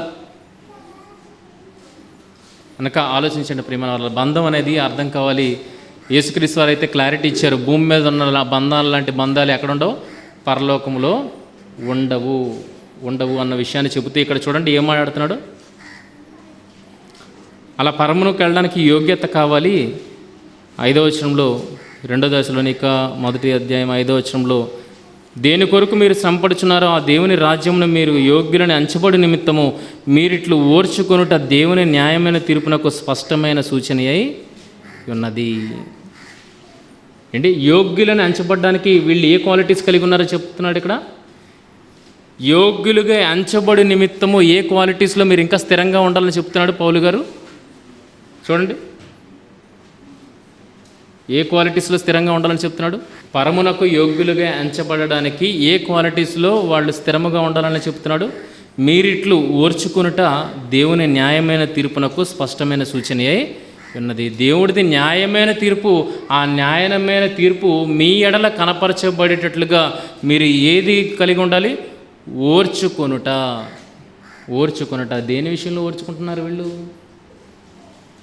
ఎవరి కోసం మాట్లాడుతున్నాను ఇప్పుడు నేను? ఎవరి కోసం మాట్లాడుతున్నాను? పరమును మృతుల పునరుద్ధానమునకును యోగ్యులని ఎంచబడిన వారిలో లోకములో ఉన్న బంధాలు లాంటి బంధాలు వారి మధ్య ఉండవు అని చెబుతున్నప్పుడు ఆ యోగ్యత అన్న విషయానికి ఇక్కడ సర్టిఫికెట్ ఇస్తున్నాడు. ఎవరు యోగ్యులు అన్న దానికి సర్టిఫికెట్ ఇస్తున్నాడు. ఏంటి? మీరు యోగ్యులని, దేవుని రాజ్యమునకు మీరు యోగ్యులని ఎంచబడి నిమిత్తము మీరిట్లు ఓర్చుకొనుట దేవుని న్యాయమైన తీర్పునకు స్పష్టమైన సూచన అయి ఉన్నది. దేవుడు మీ పట్ల న్యాయము తీర్చి మిమ్మల్ని అందరినీ పరమునకు చేర్చుకోవడానికి మీరు ఎందులో స్థిరముగా ఉండాలని చెబుతున్నాడు? ఓర్చుకొనుటలో స్థిరముగా ఉండాలి. ఏ విషయంలో ఓర్చుకొనుట? అలా ఓర్చుకుంటేనే ఏమవుద్ది? మీరు యోగ్యులవుతారు. అలా ఓర్చుకుంటేనే మీరు దేవుని రాజ్యానికి కానీ పరమునకు కానీ యోగ్యులవుతారు అన్న విషయాన్ని చెబుతున్నాడు. ఆ యోగ్యత విషయంలో చూడగలిగితే 3వ వచనం నుండి చూడండి. సహోదరులారా, మేమెల్లప్పుడూ మిమ్మల్ని గూర్చి దేవునికి కృతజ్ఞతాస్తుతులు చెల్లించుటకు బద్దులమై ఉన్నాము. ఎవరిని గురించి మాట్లాడుతున్నాడండి ఇది? పరమునకు యోగ్యులుగా ఎంచబడుతున్న వారిని గూర్చి మాట్లాడుతున్న మాట. పరమునకు యోగ్యులుగా ఎంచబడిన వారిని గూర్చి మాట్లాడుతున్న మాట వాళ్ళను గూర్చి ఎవరికి కృతజ్ఞతాస్తుతులు తెలియజేస్తున్నాడంట? అంటే భూమి మీద దరిద్రుడు బ్రతికాడు కదా, ఆ దరిద్రుడు బ్రతుకును చూచి నా కొందరు ఎవరికి కృతజ్ఞతాస్తుతులు తెలియజేస్తున్నారు? అంతేనా కదా? ఇప్పుడు ఏముంది ఇక్కడ? మేమెల్లప్పుడు, సహోదరులారా, మేమెల్లప్పుడు మిమ్మల్ని గూర్చి దేవునికి కృతజ్ఞతాస్తుతులు చెల్లించుటకు బద్దులమై ఉన్నాము. ఎవరి ప్రవర్తనను చూసి వీళ్ళు దేవునికి కృతజ్ఞతాస్తుతులు చెల్లిస్తున్నారు? ఈ ప్రవర్తన గొప్పది అని. అంటే మానవత్వం చూపించిన వాడు, మానవత్వపు లక్షణాలను చూపించిన వాడిని మీరు చూచి వెంటనే ఎవరికి థ్యాంక్స్ చెప్తారు? చెప్పండి, ఎవరికి థ్యాంక్స్ చెప్తారు? ఎవరికి? దేవునికి థ్యాంక్స్ చెప్తారా లేదా? అంటే మంచి క్వాలిటీ ఉంది వాడిలో అన్న విషయాన్ని మీరు గుర్తించారు కనుక వెంటనే ఎవరికి థ్యాంక్స్ చెప్తారు? దేవునికి థ్యాంక్స్ చెప్తారు. అలాగే ఇక్కడ కూడా ఆ లాజరు లాంటి వారిని గురించి ఇక్కడ పౌలు గారు ఏం చెప్తున్నారంటే, భూమి మీద వారు బ్రతుకుతున్నప్పుడు వారిని చూచి, లాజరు లాంటి వారిని చూచి ఏం చేశారంట? మిగిలిన వారు ఏం చేశారంట? మేమెల్లప్పుడూ మిమ్మల్ని గూర్చి దేవునికి కృతజ్ఞతాస్తుతులు చెల్లించుటకు బద్దులమై ఉన్నాము. ఇది యుక్తమే. ఈ రకముగా దేవునికి కృతజ్ఞతాస్తుతులు చెల్లించడం అనేది యుక్తమే. ఎవరిని గురించి? భూమి మీద లాజరు లాంటి బ్రతుకుతున్న వారిని గూర్చి దేవునికి కృతజ్ఞతాస్తుతులు చెల్లించడం అనేది యుక్తమే. ఇట్టివారు దేనికి యోగ్యులని చెప్తున్నాడు? పరమునకు యోగ్యులని చెబుతున్నాడు. అలా పరమునకు యోగ్యులు అవ్వడానికి ఎందులో మీరు ఉండాలని చెబుతున్నాడు? మీరు ఓర్చుకొనుటల ఓర్పు విషయంలో మీరు స్థిరముగా ఉండాలి. ఇంతకీ దేని విషయంలో వీళ్ళు ఓర్చుకుంటున్నారు, దేని విషయంలో వీళ్ళు ఓర్చుకుంటున్నారు అన్నది ఇప్పుడు మనం చదువుతున్నాం. 3వ వచనం, ఇది యుక్తమే, ఏలైనగా మీ విశ్వాసము బహుగా అభివృద్ధి పొందుచున్నది, మీ అందరిలో ప్రతివాడును ఎదుటివాని ఎడల చూపు ప్రేమ విస్తరించుచున్నది. వీళ్ళను గూర్చి కృతజ్ఞతాస్తుతులు చెల్లిస్తున్నాడు. వీళ్ళు ఎలాంటి యోగ్యత కలిగి ఉన్నారంటే, ఎలాంటి యోగ్యత కలిగి ఉన్నారు? మీ అందరిలో ప్రతివాడును ఎదుటివాని ఎడల చూపు ప్రేమ విస్తరించుచున్నది. భూమి మీద ఉన్నప్పుడు లాజరు బ్రతుకును చూడండి, ధనవంతుడు బ్రతుకును చూడండి. మనం ఈ పరిస్థితి ఎక్కడిది పరిస్థితి చూస్తున్నాం? ఇప్పుడు మనం ఎక్కడి పరిస్థితి చూస్తున్నాం? పాతాళ లోకములో ధనవంతుడి పరిస్థితి, లాజరు పరిస్థితి చూస్తున్నాం. కానీ వాళ్ళిద్దరూ భూమి మీద ఉన్నప్పుడు భూమి మీద వాళ్ళ పరిస్థితిని చూడగలిగితే వాళ్ళు అది న్యాయమా కాదా, ఒక ధనవంతుడు మాట్లాడుతున్న మాట న్యాయమా కాదా, లాజరు మాట్లాడుతున్న మాట న్యాయమా కాదా అన్న విషయం మనకి క్లియర్గా అర్థమైపోతుంది. కనుక ధనవంతుడు ఏడుస్తున్నాడు, లాజరు ఏడట్లేదు. అదే ప్రపంచంలో అంతకుముందు వరకు ఉన్నాడు కదా, మరి వారిని గురించి ఏడాల్సింది పోగా అక్కడికి వెళ్ళిన తర్వాత అసలు చీమ కుట్టినట్టుగా లేకుండా ప్రశాంతంగా ఉన్నాడండి. ఇదిగో మోషే ప్రవక్తలు ఉన్నారు చూసుకుంటారులే అన్న మాటను మాట్లాడుతున్నాడే కానీ ఇదిగో ధనవంతుడిలాగైతే ఏడ్చినట్టుగా అక్కడ మనకి కనబడట్లేదు. ప్రశాంతంగా ఉన్నారు. నెమ్మది పొందు స్థలం కదండి, కనుక అక్కడ ఎలాగుంటారు? నెమ్మదిగా ప్రశాంతంగానే ఉంటారు. ఆలోచిస్తున్నారా? కనుక అంత కూల్గా ఉన్నాడు వాళ్ళ విషయంలో. కానీ ధనవంతుడైతే మాత్రము గింజుకుంటున్నాడు. ఇదిగో నేను వచ్చిన లాంటి పరిస్థితికి నా సహోదరులు రాకూడదు ఏంటి చక్కగా ఆలోచిస్తున్నాడు ధనవంతుడు అనుకుంటున్నాం. లాజరు ఏంటి ఇంటే కఠినుడిగా మారిపోయాడని మనం అనుకుంటాం. కానీ వాళ్ళు భూమి మీద ఉన్నప్పుడు వాళ్ళ పరిస్థితిని మనం చూడగలిగితే ఆ పరిస్థితిని బట్టి ఎవరు రైటు ఎవరు రాంగు అన్నది అర్థమవుతుంది. చూడండి, ఇక్కడ లాజరు లాంటి వాళ్ళ కోసం ఇది యుక్తమే, ఏలనగా మీ విశ్వాసం బహుగా అభివృద్ధి పొందుచున్నది, మీ అందరిలో ప్రతి వాడును ఎదుటివాని ఎడల చూపు ప్రేమ విస్తరించుచున్నది, అందువలన మీ హింసలన్నింటిలోనూ మీరు సహించుచున్న శ్రమలలోనూ మీ ఓర్పును విశ్వాసమును చూచి మేము దేవుని సంఘములలో మీ అందు అతిశయ పడుచున్నాము. భూమి మీద ఎలాంటి బ్రతుకుతున్నారో ఒకసారి ఆలోచించండి ప్రియమైన వాళ్ళ. ఫస్ట్ క్వాలిటీ ఏంటి? లాజరు లాంటి వాళ్ళల్లో ఉన్న ఫస్ట్ క్వాలిటీ ఇక్కడ ఏంటి? ఎదుటి వారి పట్ల చూపు ప్రేమ విస్తరించుచున్నది. అంటే ప్రేమలో గొప్పగా భూమి మీద ఎవరు బ్రతికారని చూడగలిగితే ప్రేమ విషయంలో లాజరు బ్రతికాడు. ప్రియమైన వాళ్ళరా, ప్రేమ విషయంలో ఎవరు గొప్పగా బ్రతికారు? లాజరు బ్రతికాడు. అందుకే ధనవంతుడితో మాట్లాడుతూ ఏమంటాడు? నీ జీవితకాలం మందు నీకిష్టమైనట్టు సుఖము అనుభవించితివి, అటులనే లాజరు కష్టము అనుభవించానంటే లాజరు కష్టం అనుభవించింది ఇష్టపూర్వకంగానా అయిష్టంగానా? అంటే నాకు తెలిసి ఈ ధనవంతుడు లాజరు ఫ్రెండ్స్ అవ్వచ్చు, ఒకే కేటగిరీకి చెందినవారు అవ్వచ్చు. ఆ ధనవంతుడైతే ఆ సుఖపడే స్థితిలోనే ఉండిపోవడానికి ఇష్టపడ్డాడు. కానీ లాజరు తోటి సమాజాన్ని ప్రేమించేవాడుగా ఉన్నాడు గనక తన ఆస్తిని కూడా కోల్పోవడానికి ఇష్టపడినట్లుగా మనకు అక్కడ కనబడుతుంది. అలాగుననే లాజరు కష్టము అనుభవించాను. ధనవంతుడు ఎలా ఉన్నాడట? నీ జీవితకాలం ముందు నీకిష్టమైనట్టు సుఖము అనుభవించుతూ అని ధనవంతుడి విషయంలో మాట్లాడారు. కానీ లాజరు విషయంలోకి వచ్చినప్పటికీ లాజరు తన జీవితకాలం ముందు తనకిష్టమైనట్టు ఏది అనుభవించడానికి ఇష్టపడ్డాడు? కష్టమును అనుభవించడానికి. ఎవరి కోసం? ఎదుటి వారిని ప్రేమించడం విషయంలో శ్రమను తీసుకోవడానికి ఆయన కష్టపడ్డాడు. ప్రియమైన వాళ్ళారా, అర్థమవుతుందా? అలా ఎదుటివారిని ప్రేమించే విషయంలో వారి బాగు కోసం ఎంతగా ఏడ్చి ఉండడం ఆలోచించండి. ఏడుస్తారా లేదు? టీచరు చదివే స్టూడెంట్ మీద ఎక్కువ శ్రద్ధ తీసుకుంటుందా? చదవని స్టూడెంట్ మీద ఎక్కువ శ్రద్ధ తీసుకుంటుందా? పరీక్షల ముందు ఏడుస్తుందా? పరీక్షల తర్వాత ఏడుస్తుందా? బాగా రాయలేదని ఎప్పుడు ఏడుస్తుంది చెప్పండి? మీకు ఈ పాటికి ఆన్సర్ వచ్చి ఉండాలి. టీచర్ వాడి మీద శ్రద్ధ ఎప్పుడు చూపెడుతుంది? ఎప్పుడు వాడిని పట్టుకొని ఏడుస్తుంది, బతిమలాడుతుంది? పరీక్షలకు ముందు వాడు బాగా చదవని వాడైతే వాడి మీద కాన్సన్ట్రేషన్ ఎక్కువ ఉంటుంది. వాడిని ఎక్కువగా కాన్సన్ట్రేట్ చేసి వాడికి ఎక్కువ బోధన చెప్పడం చేస్తూ ఉంటుంది. ఒరే బాబు ఎగ్జామ్లో పాస్ అవ్వాలి రా అని వాడిని ఏడుస్తూ బతిమలాడుతూ వాడికి చదువుని చెప్తుంది. అవునా కదా? తర్వాత ఎగ్జామ్స్ జరుగుతాయి ఏంటి, ఎగ్జామ్స్ ముందు రోధిస్తుంది టీచరు. ఎగ్జామ్స్ అయిపోతే పాస్ అవ్వకపోతే ఎవరికి రోదన? టీచర్కి ఏమైనా రోదన ఉంటుందా? స్టూడెంట్కి ఉంటుందా? స్టూడెంట్తో పాటు టీచర్ కూడా ఏడుస్తుంది. ఇప్పుడు ఎందుకు ఏడుస్తుంది? స్టూడెంట్ ఏడుస్తున్నాడు, టీచర్ ఏడుస్తుంది. ఎందుకు ఏడుస్తుంది?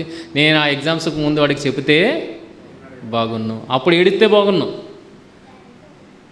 అప్పుడు వీడి కోసం ఏడిస్తే బాగున్నా, ఇప్పుడు ఏడవలసిన అవసరత నాకు లేదు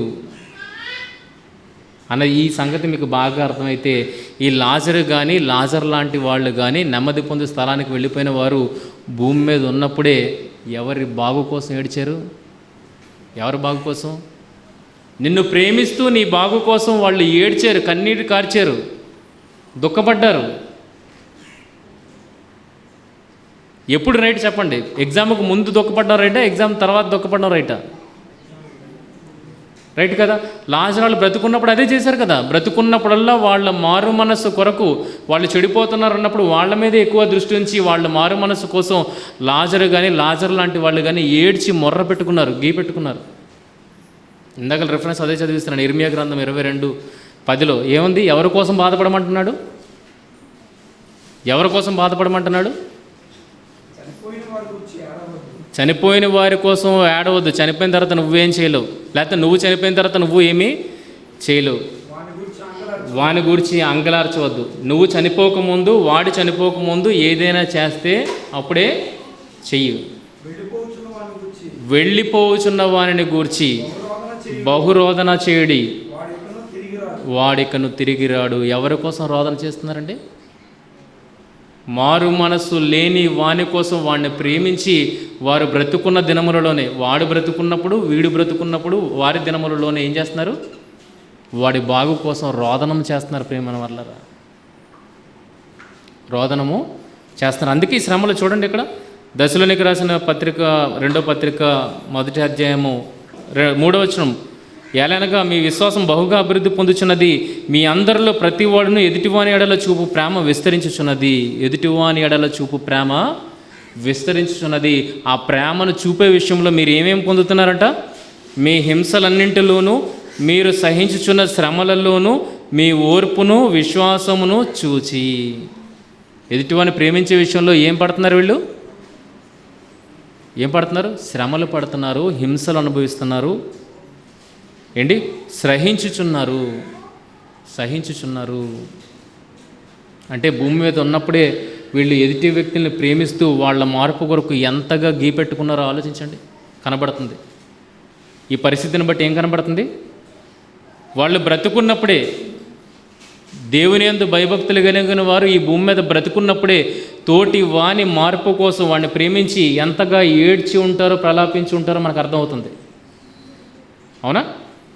ఒక టీచరు పూర్ స్టూడెంట్ విషయంలో టీచర్ ఎంతగా ఏడ్చి రోధించి వాడికి నేర్పించడానికి ప్రయత్నం చేస్తుందో, అలాగే భూమి మీద బ్రతుకున్నప్పుడే భక్తులైన వారు సమాజం మార్పు కొరకు, వారి మార్పు కొరకు ఏం చేశారు? వారిని ప్రేమించి రోధించిన వారుగా, వారి కొరకు హింసను అనుభవించిన వారుగా, శ్రమలు అనుభవించిన వారుగా కనబడుతుంది. ఇప్పుడు చెప్పండి, స్టూడెంట్ ఇప్పుడు పాస్ అవ్వలేదు, వీళ్ళకి ఏమైనా రోదన ఉంటుందా? రోదన ఉంటుందా? ఎందుకు రోదన ఉండదు? వీళ్ళ పాత్రను వీళ్ళు బాగా భూమి మీద ఉంటుండగానే పోషించారు. వీళ్ళ పాత్రను వీళ్ళు భూమి మీద ఉంటుండగానే చాలా చక్కగా పోషించారు. అర్థమవుతుందా? అర్థం కాదు. ప్రేమించారు. భూమి మీద ఉన్నప్పుడే తోటి వారిని ప్రేమించారు. ఇదిగో నీకు ముందు అదొక లోకం ఉన్నదిరా, నీ ముందు ఒక నరకం ఉన్నదిరా, ఆ నరకంలో నీకు జారిపోకముందే ఇప్పుడే నువ్వు బాగుపోడు అని వారిని ప్రేమించారు. వారి కోసం ఏడ్చి కన్నీళ్లు పెట్టుకున్నారు. ప్రియమైన వారు, యేసుక్రీస్తు వారిని చూడగలిగితే లాజరు చనిపోయినప్పుడు ఆయన లేపడానికి యేసుక్రీస్తు వారు వెళ్ళినప్పుడు అక్కడ ఒక సన్నివేశం జరుగుతుంది. యేసు కన్నీళ్లు పెట్టుకున్నట్టుగా అక్కడ మనం చూడగలుగుతాం. యేసు కన్నీళ్లు పెట్టుకున్నట్టుగా అక్కడ చూడగలుగుతాం. వాళ్ళందరికీ ఏమర్థమవుతుందంటే, లాజర్ని ఎంత ప్రేమించాడో, ఎంత ప్రేమించకపోతే ఆ లాజర్ కోసం కన్నీళ్లు పెట్టుకుంటాడో అన్నది లోకానికి అర్థమైంది. కానీ ఆయన ఎందుకు ఏడుస్తున్నాడు? లాజర్ను లేపుతానని ఆయనకు తెలుసు కదా. సహోదరి ఏడిస్తే ఏంటి, చుట్టూ ఉన్న సమాజం ఏడిస్తే ఏంటి, లాజర్ చచ్చిపోయాడని ఆయన లేపుతాడని నమ్మకం ఆయనకు ఉంది. అవునా కదా? యేసుక్రీస్తు వారు ఎందుకు వెయిట్ చేశారు? చనిపోయినంత వరకు ఎందుకు వెయిట్ చేశారు? లేపుతాను, దేవుని మహిమ ఏంటో వారికి కనపరుస్తాను అన్నది అక్కడ యేసుక్రీస్తు వారు ముందుగానే ఆలోచన కలిగి ఉన్నారు కనుక లాజర్ను ప్రేమించిన వాడుగా ఆయన చనిపోయినందుకు ఎందుకు ఏడుస్తాడు? అది మనుషుల ఆలోచన. కానీ యేసు ఏడుస్తున్నది ఎందుకో తెలుసా? దేవుని కార్యాలను ఇప్పటికీ గుర్తించని సమాజముగా నా ముందు వీళ్ళు కనబడుతున్నారు. ఎవరు? మార్తా, మరియా, మిగిలిన యూదులు. ఏం కనబడుతున్నారు? ఎలా కనబడుతున్నారు? దేవుని మహిమను ఇంకా గుర్తించిన వారుగానే కనబడుతున్నారు. దేవుడు ఏదైనా చేయగల సమర్థుడు. అందుకే చివరిగా యేసుక్రీస్తు వారు మాట్లాడుతూ, గో నువ్వు నమ్మితే ఏం చూస్తావు? దేవుని మహిమను చూతువు. ఎందుకు ఏడుస్తున్నాడు?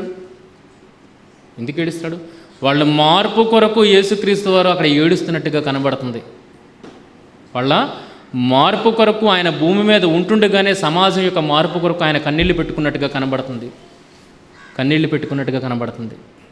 ఎంతగా కన్నీళ్లు పెట్టుకున్న ఆయన ఇప్పుడు భూమిని విడిచి పరమునకు వెళ్ళిపోయిన తర్వాత ఇప్పుడు రెండో రాకడలో ఎలా రాబోతున్నాడో ఆలోచించండి. కన్నీరు పెట్టుకునేవాడుగా ఉన్నాడా? ఎలా రాబోతున్నాడు? కన్నీరు పెట్టుకునేవాడిగా రాబోతున్నాడా? ఎలా రాబోతున్నాడు? ఇంతకుముందు న్యాయవాదిగా వచ్చాడు, ఇప్పుడు న్యాయాధిపతిగా వస్తున్నాడు. ఇంతకుముందు ఎలా వచ్చాడు? న్యాయవాదిగా వచ్చాడు, ఇప్పుడు న్యాయాధిపతిగా రాబోతున్నాడు. ఒక వ్యక్తి తప్పు చేశాడు. ఆ తప్పును బట్టి ఆయన కోర్టులో హాజరు చేయడం జరిగింది.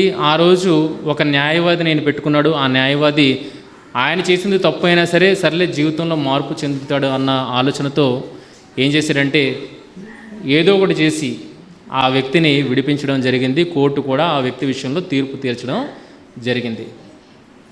ఆ వ్యక్తి రిలీజ్ అయిపోయాడు. తప్పు చేశాడు. ఆ తప్పు చేసిన వ్యక్తి పక్షాన ఒక లాయర్ వాదించాడు. ఆ లాయర్ వాదించడంతో కోర్టు జడ్జి ఏం చేశాడంటే చక్కటి తీర్పును వెలువడి చేశాడు. ఆ తీర్పును బట్టి ఆయన నిర్దోషిగా ఎంచబడి సమాజంలోకి వచ్చేసాడు. ఇప్పుడు మళ్ళా అదే తప్పు చేశాడు ఆ వ్యక్తి. ఇప్పుడు ఆ కేసు కొద్దిగా పైకోర్టుకు వెళ్ళింది. ఇప్పుడు ఆ పైకోర్టులో ఎవరైతే చిన్న కోర్టు ఇంతకు ముందు కాలంలో న్యాయవాదిగా ఉండి వాదించి కేసును గెలిపించాడో ఆ న్యాయవాది ఇప్పుడు అక్కడ ఏమయ్యాడు? జడ్జి అయి కూర్చున్నాడు.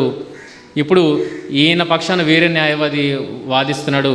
జడ్జి ఎవరు? ఇంతకుముందు వాదించిన న్యాయవాది. ఇంతకుముందు ఇదే కేసులో వాదించిన న్యాయవాది ఇప్పుడు మళ్ళీ అదే తప్పు చేసి వచ్చాడు. కానీ ఇప్పుడు ఈయన న్యాయవాదిగా లేడు. ఎలా ఉన్నాడు? జడ్జిగా ఉన్నాడు. ఇప్పుడు ఈయనకి కథ అంతా అర్థమైపోయిన తర్వాత ఈయన చేసిన నేరానికి శిక్ష విధించాడు. అదేంటి మీరు లాయర్గా ఉన్నప్పుడు ఆ కేసులో మీరు ఈ రకంగా నాకు ఈ రకమైన తీర్పు ఇచ్చారు కదా, ఇప్పుడు కూడా సేమ్ తీర్పు అప్లై చేయండి అని వీడు అడుగుతున్నాడు. రైటే, నేను కాదనట్లేదు. కానీ ఆ రోజు నేను న్యాయవాదిగా ఉన్నాను, ఈరోజు నేను జడ్జిగా ఉన్నాను. ఆ రోజు నువ్వు మారతావేమో అని చెప్పి నీకు ఒక అవకాశాన్ని నేను న్యాయవాదిగా ఉన్నప్పుడు నీ పక్షాన వాదించి ఇచ్చాను. కానీ ఈరోజు జడ్జిగా ఉన్నాను, నీలో ఏ మార్పు లేనట్టుగా నాకు కనబడుతుంది. ఇప్పుడు న్యాయవాదిగా కాదు, నేను ఎలాగవ్వాలి? న్యాయాధిపతిగా తీర్పునివ్వాలి. నీకు ఇచ్చే తీర్పు ఏంటి తెలుసా? నీ పాపానికి ప్రతిఫలం, శిక్ష. అర్థమవుతుందా?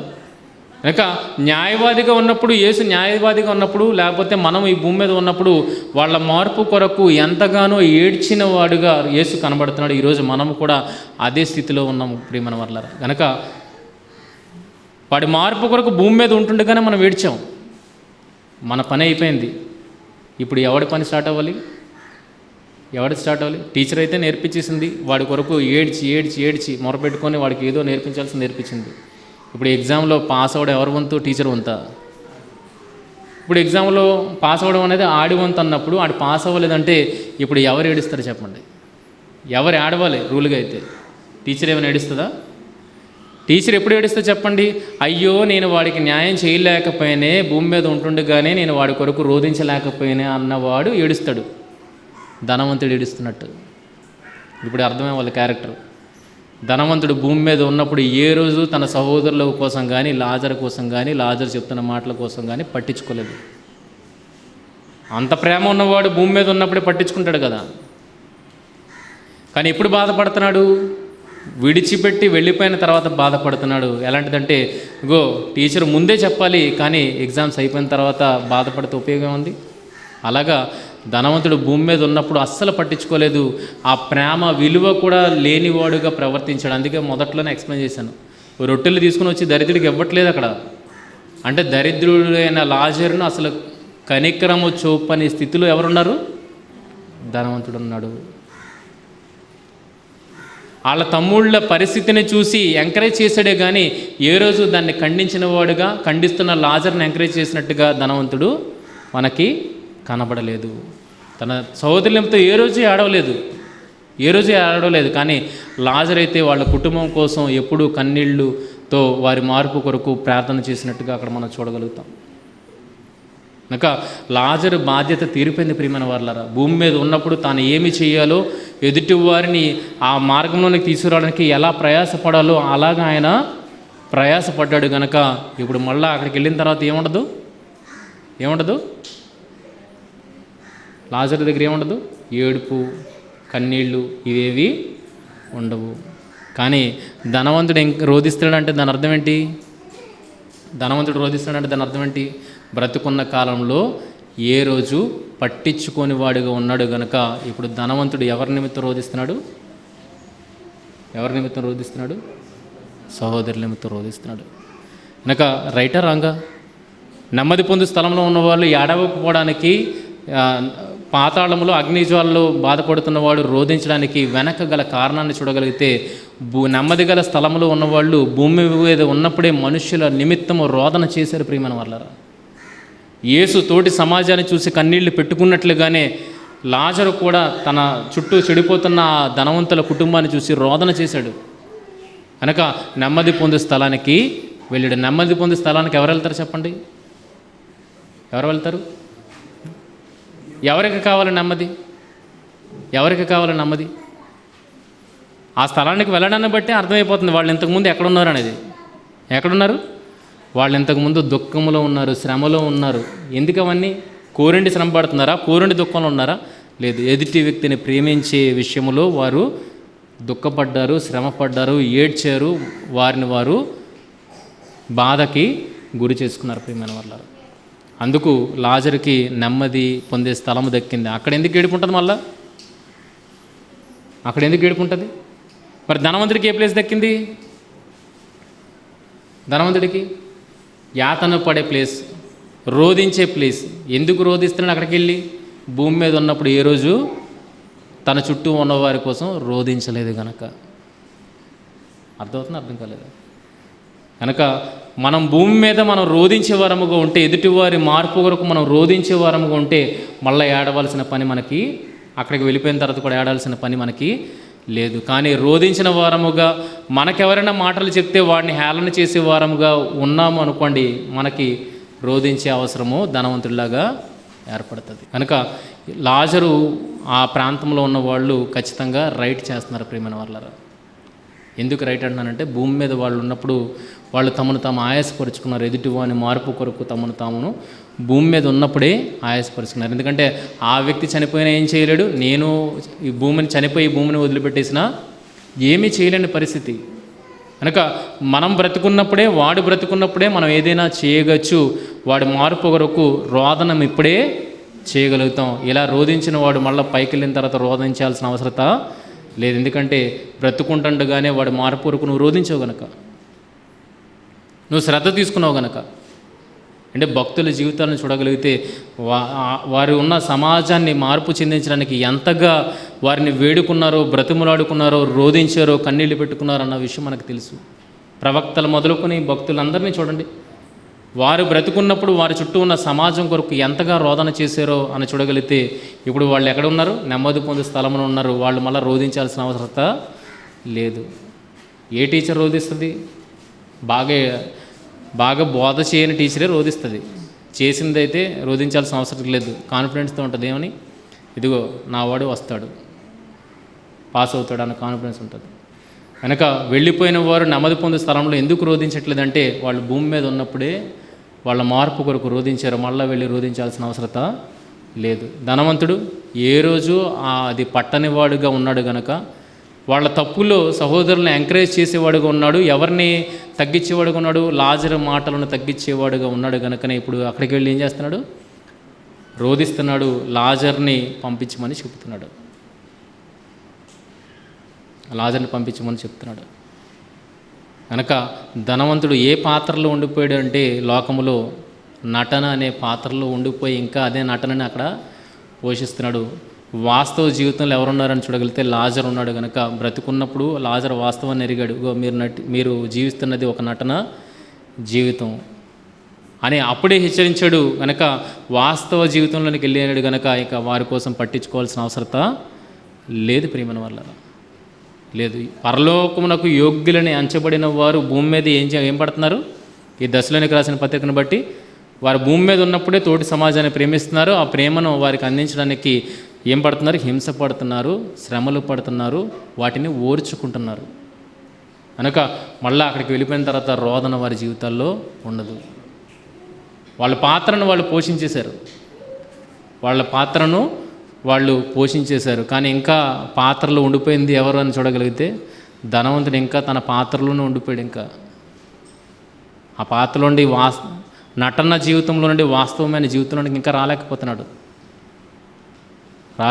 కనుకనే ఇంకా ధనవంతుడు అక్కడికి వెళ్ళిపోయినా సరే ఇంకా వీరి కోసం ఆలోచన కలిగి ఉన్నాడు. కానీ లాజరు వాస్తవమైన జీవితాన్ని ఎరుగుతాడు కనుక అక్కడికి వెళ్ళిన తర్వాత బాధ పడట్లేదు. కనుక మీరు ఎలాగుంటారు? వెళ్ళిపోయిన తర్వాత బాధపడతారా? ఉన్నప్పుడే బాధపడతారా? వెళ్ళిపోయిన తర్వాత బాధపడతారా? ఉన్నప్పుడే బాధపడతారా? ఉన్నప్పుడే బాధపడితే మీరు బాధపడరు. ఉన్నప్పుడే మీరు బాధపడితే మీరు కూడా బాధపడరు.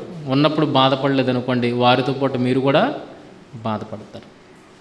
ఇది ఇక్కడ ఉద్దేశం. అంతేగాని వాడికి గుర్తున్నాయి, వీడికి గుర్తులేవు, ధనవంతుడు బాధపడుతున్నాడు, వీళ్ళేంటి బాధపడట్లేదు ఇంకా తీసేయమని చెప్తున్నారంటే ఎందుకు తీసేయమని చెప్తున్నారు? మార్పు చెందుతాడని నా జీవితాన్నే నేను వాడికి అంకితం చేశాను. మనం మార్పు చెందుతామనే యేసుక్రీస్తు వారు తన జీవితాన్ని మనకు అంకితం చేశారన్నప్పుడు మార్పు చెందకపోతే ఇప్పుడు ఆ న్యాయాధిపతి వస్తాడు. న్యాయవాది కాదు, ఎవరు వస్తున్నారు? న్యాయాధిపతి వస్తున్నాడు అన్నప్పుడు శిక్ష అనేది ఖాయం. ప్రియమైన వాళ్ళరా, శిక్ష అనేది ఖాయం. మళ్ళీ రోధించేది ఉండదు. ఆయన ముందు ఎంతగా అరిచి గీపెట్టుకున్నా మీరెవరో నాకు తెలియదు, అగ్నిగుండంలోనికి వెళ్ళిపోండి. మత్తయి సువార్త 7:23.